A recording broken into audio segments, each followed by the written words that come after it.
¿Qué harías si la persona que te enviaron a destruir resultara ser la única que realmente te vio de verdad? Y esta historia demuestra que la espera por el amor verdadero, sin importar lo doloroso del camino, puede recompensarse de formas que jamás imaginaste.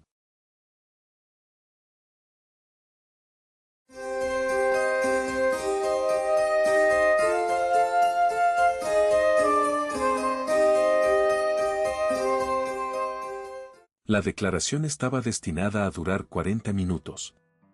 Margaret le había hecho cientos de ellas, y había aprendido muy temprano en su carrera en Caldwell & Trask que 40 minutos era el límite máximo de paciencia de cualquiera antes de que las máscaras empezaran a caer. Entró a la sala de conferencias del piso 32 del edificio Daly Center aquella mañana de enero de 1993 con 2 blocs amarillos, una grabadora y la absoluta certeza de que Daniel Voss era un fraude. Él ya estaba sentado cuando ella llegó. Esperaba arrogancia, ese tipo particular que acompaña a los hombres que construyen empresas desde cero y se convencen de que las reglas fueron escritas para alguien más. Lo que no esperaba era la manera en que él levantó la vista de la ventana, con el horizonte gris de Chicago detrás, y dijo simplemente, sé por qué está aquí, y lo entiendo. Ella se sentó sin responder. Presionó grabar. Daniel Voss tenía 38 años y había fundado Moravian Construction 6 años antes con un préstamo de su madre y una reputación por completar proyectos que otros contratistas rechazaban. Su empresa había construido 3 desarrollos de vivienda asequible en el South Side, y ahora la ciudad de Chicago lo acusaba de desviar fondos federales, falsificar reportes de finalización y sobornar a un inspector de zonificación llamado Ferris. El despacho de Margaret había sido contratado por la ciudad. Ella tenía 400 páginas de documentación y una línea de tiempo que parecía impecable. Pero 40 minutos se convirtieron en 3 horas. Respondió cada pregunta sin evasivas, sin la elusión ensayada que ella había aprendido a detectar en las pausas entre sílabas. Cuando ella presionaba, él respondía, no con hostilidad sino con precisión, señalando documentos que ella había visto pero no leído por completo, fechas que había aceptado sin verificar. En un momento deslizó una carpeta sobre la mesa y dijo, creo que querrá ver la página 11. Ella miró. Mantuvo el rostro inmóvil. Aquella noche condujo a casa bajo el aguanieve y permaneció sentada en su auto estacionado frente a su edificio sobre Dearborn durante mucho tiempo antes de entrar. Margaret había construido toda su identidad profesional sobre ser la persona que terminaba las cosas.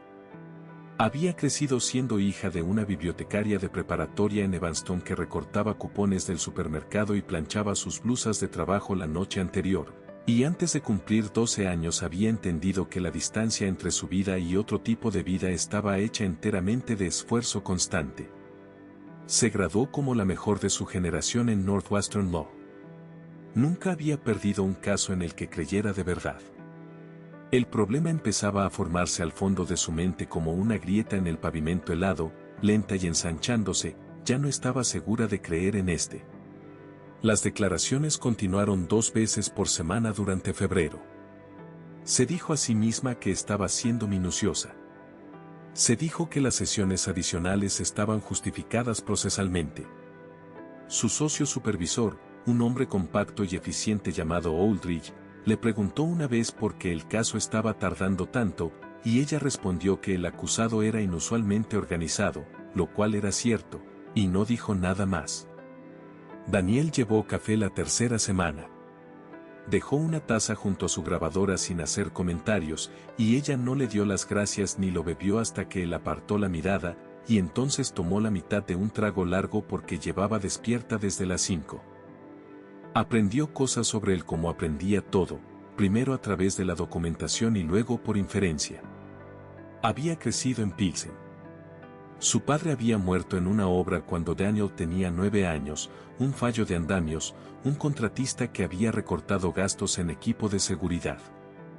Nunca había hablado de eso en entrevistas. Ella lo encontró en un viejo perfil de un periódico vecinal de 1988, 2 párrafos escondidos cerca del final. Lo leyó 3 veces y luego lo archivó en una carpeta etiquetada solo antecedentes y no lo comentó con Aldrich. En la 4ª semana le preguntó, durante un receso, por qué había elegido la construcción.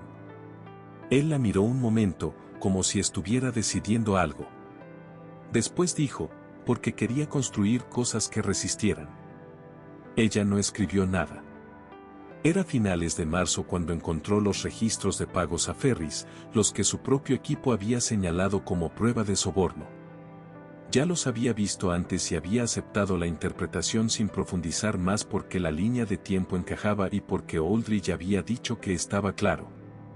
Pero volvió a sacar los originales una noche de martes, sola en la oficina, y revisó transacción por transacción hacia atrás, y encontró algo que no debería haber estado ahí, un segundo conjunto de registros de la ciudad, archivado 6 semanas antes de los pagos en cuestión, que mostraba que Ferris ya había aprobado la variación de zonificación antes de que cambiara de manos ningún dinero.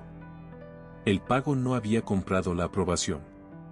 La aprobación ya había sido concedida.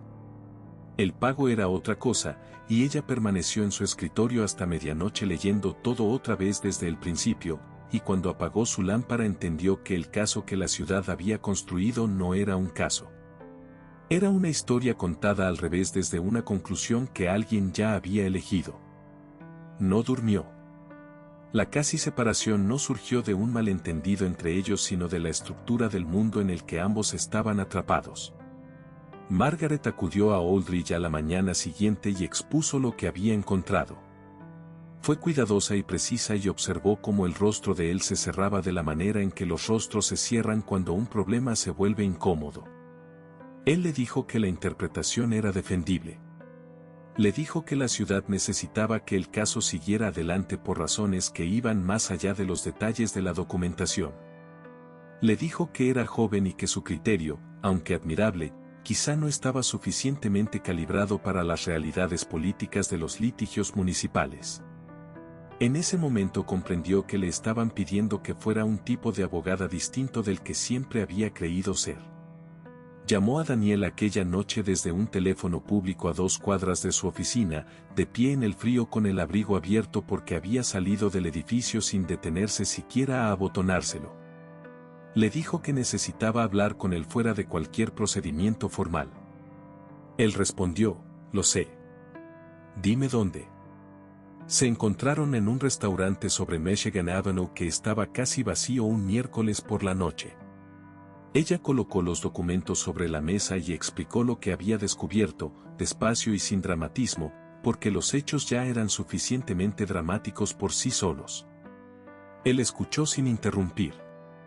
Cuando terminó, miró los papeles durante un largo momento y luego la miró a ella y dijo, «¿Me estás diciendo que vas a hacer explotar tu propio caso?» Ella respondió, «Te estoy diciendo que este caso no debería existir». Él dijo, «Esto te costará tu puesto en el despacho». Ella respondió, «Lo sé». Él no dijo nada durante un momento. Después dijo, «Margaret». «¿Por qué?» Y ella respondió, «Porque tú construiste cosas que resistían, y alguien intentó destruirlas, y no voy a ser el instrumento de eso». Lo que no dijo, porque todavía no tenía palabras para ello, era que en algún lugar de aquellas largas declaraciones a través de una mesa de conferencias, observándolo negarse a hacerse pequeño bajo presión, había entendido algo sobre el tipo de persona que quería ser, y que era el mismo tipo de persona que él ya era. Presentó la declaración complementaria ante el tribunal el lunes siguiente por la mañana. Aldrich aceptó su renuncia antes del mediodía. Vació su oficina en 40 minutos, lo cual observó con un humor sombrío y privado, y salió del edificio de Caldwell & Pratt hacia una fría tarde de abril cargando una caja de archivo y sus 2 blocs amarillos. El caso contra Daniel Voss fue desestimado 6 semanas después cuando la ciudad decidió no continuar ante el registro corregido. Se inició discretamente una investigación interna sobre cómo se había reunido la documentación original y después, menos discretamente, llevó a la renuncia de un subcomisionado cuya relación con Ferris resultó ser considerablemente más compleja de lo que cualquiera había admitido. Margaret pasó esas 6 semanas haciendo trabajo por contrato para un pequeño despacho en Wicker Park que manejaba disputas de inquilinos y reclamaciones laborales. No era miserable. Era, por primera vez en años, alguien que ya no interpretaba el papel de la persona que se suponía que debía ser. Daniel la llamó un sábado de mayo. Le preguntó si quería tomar un café con él, y ella dijo que sí sin fingir siquiera que necesitaba pensarlo. Se sentaron afuera, en una mesa sobre la banqueta, porque por fin había mejorado el clima y la ciudad estaba haciendo lo que hacía en el primer calor auténtico de la primavera, abrirse, la gente moviéndose de otra manera, más despacio y más dispuesta a estar presente. Él le contó que Meridian había obtenido un nuevo contrato, la renovación de una escuela en Bronzeville. Le contó que una organización sin fines de lucro de desarrollo comunitario le había propuesto formar parte de su junta.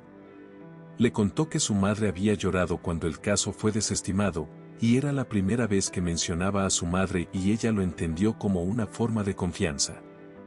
Ella le contó que había aceptado una oferta de trabajo del despacho de inquilinos permanente. Le contó que el salario era 1/3 de lo que ganaba antes, y él dijo, ¿y estás bien con eso? Y ella respondió, creo que por primera vez estoy ejerciendo el derecho de verdad. Él cruzó la mesa y puso su mano sobre la de ella y la dejó ahí. La parte difícil de ser honesta contigo misma, había aprendido ella, era que exigía dejar de moverte el tiempo suficiente para escuchar lo que realmente pensabas. Había pasado 11 años en movimiento. Miró la mano de él sobre la suya y la calle y la luz reflejada en los edificios de cristal y pensó, hacia esto era hacia lo que me estaba moviendo sin saberlo. Se casaron el enero siguiente, en una pequeña ceremonia en un restaurante de Pilsen que su madre había ayudado a elegir. La madre de Margaret vino desde Evanston y llevó su buen vestido azul y lloró 2 veces, una durante los votos y otra cuando Daniel hizo un brindis sobre el documento de la página 11 de una carpeta y la abogada que realmente lo había leído. Margaret abrió su propio despacho la primavera siguiente a la boda. Aceptaba casos que otros despachos consideraban incómodos, y era buena en ello, mejor que antes, porque ya no tenía miedo de la conclusión. La empresa de Daniel terminó la escuela de Bronzeville dentro del plazo y del presupuesto, y en la inauguración una concejal le estrechó la mano y dijo que había oído hablar de él, y él respondió en voz baja que esperaba que eso fuera algo reciente. La noche después de la inauguración se sentaron en los escalones de su casa en Ukrainian Village y ella se apoyó en él y él le rodeó los hombros con el brazo y la ciudad siguió haciendo lo que hacen las ciudades, indiferente y luminosa, y ella pensó en una sala de conferencias en enero y en una taza de café que estuvo a punto de no beber y en los 40 minutos que se convirtieron en el resto de su vida.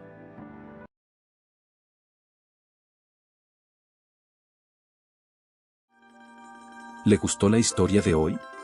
Quédese un momento más. Cuéntenos en los comentarios, ¿desde qué ciudad nos ve? ¿Este mensaje le llegó? Y si tiene ideas para nuevas historias, compártalas, su sugerencia podría ser el próximo video. Deje un like si este mensaje le dejó algo. Suscríbase para no perderse lo que viene. Si cree que a alguien le puede gustar este mensaje, compártalo. Y si desea apoyar el canal, puede revisar los enlaces en la descripción. Algunos son enlaces de afiliados, así nos apoya sin costo adicional. Muchas gracias por estar aquí. Nos vemos en el siguiente video.